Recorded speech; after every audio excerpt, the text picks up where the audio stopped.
Hey, welcome back to Score on Business. We're still with Lucus Acosta of Foojee. So, Lucas, how are businesses taking advantage of the iPad?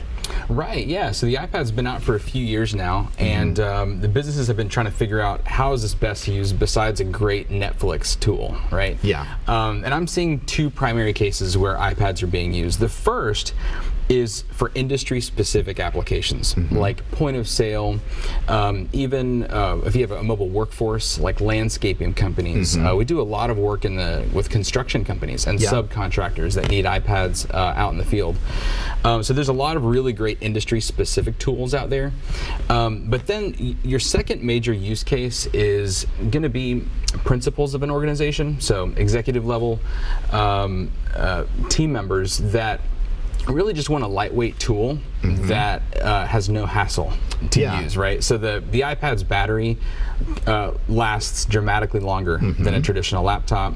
There's no maintenance to do, right? Like, how much maintenance do you do on your iPhone? Yeah. There's not much at all. So if your primary job is reviewing work and emails and a little bit of web browsing, again, mostly for principals, CEOs, or leadership roles, the iPad is a really neat alternative for kind of that lightweight mobile device. And much easier to use on an airplane.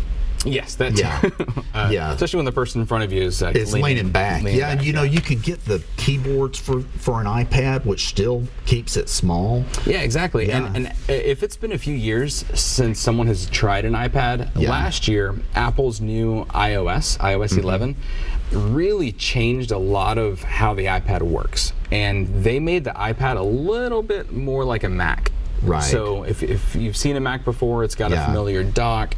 There's a truer level of multitasking on the iPad now. Okay. So last year was a really big milestone where Apple finally gave us some more like power That's features. Good to know. Yeah, that used to not be there.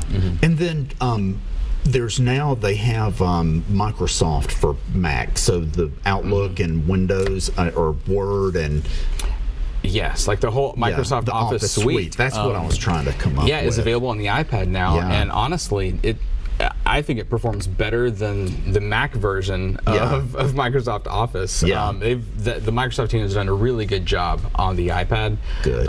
Where there's no conversion necessary. It connects right with OneDrive. I know we're talking inside baseball now, but basically Microsoft Office for the iPad is a pretty good tool. That for business people that want a lighter, better battery life, there's a lot more on the iPad now. Yeah, I guess is the point. So what is your current must-have business app for the iPhone and iPad? Oh man, that's a good one. I'm always downloading apps to see what comes, what goes. Right now, and actually it's been a go-to for a long time, and it's still my favorite. I kind of have to preach this sermon a lot, and it's I use 1Password, and basically it's a password manager. We were talking beforehand. I think you used LastPass, right? Which is awesome. Yeah, I mean.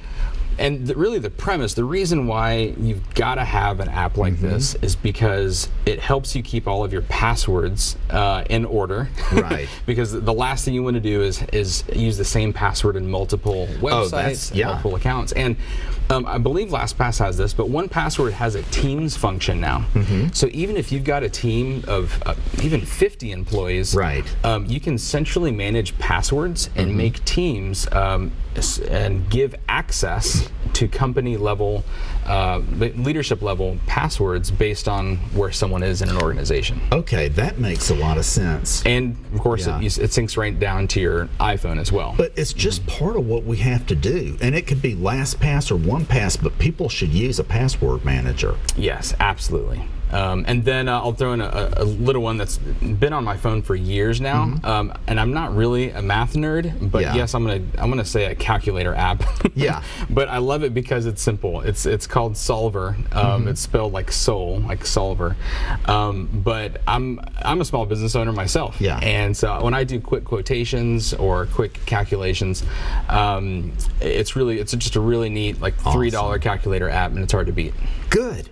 Lucas, thanks for being here again. It's a pleasure to be here. Thank you so much. Good to see you. Okay, and ladies and gentlemen, we will be right back.